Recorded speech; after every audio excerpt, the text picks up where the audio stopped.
NPS അഥവാ national pension സ്കീമിൽ basically 18 വയസ്സ് മുതൽ 65 വയസ്സ് വരെയുള്ള ഇന്ത്യൻ സിറ്റിസൺസിന് ജോയിൻ ചെയ്യാവുന്നതാണ്. ആധാറും അതിൻ്റെ OTP ഉണ്ടെന്നുണ്ടെങ്കിൽ ENPSൻ്റെ വെബ്സൈറ്റിൽ കയറിയിട്ട് വളരെ ഈസി ആയിട്ട് നമുക്ക് രജിസ്റ്റർ ചെയ്യാവുന്നതാണ്.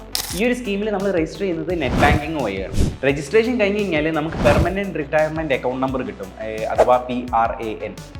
ബേസിക്കലി ഇത് നമ്മൾ സിംഗിൾ ഹോൾഡിങ്ങിൽ വെക്കേണ്ട ഒരു അക്കൗണ്ടാണ്.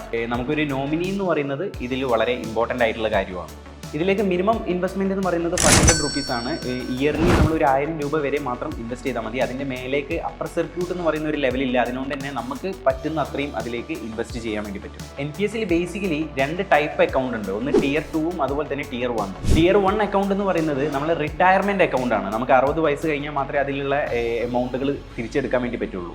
Tier 2 എന്ന് പറയുന്നത് നമ്മളൊരു റെഗുലർ ഇൻവെസ്റ്റ്മെൻറ്റ് അക്കൗണ്ടാണ്. അതുകൊണ്ട് തന്നെ നമുക്ക് റെഗുലറായിട്ട് ആ കാര്യങ്ങളൊക്കെ ചെയ്തുകൊണ്ടിരിക്കാൻ പറ്റും.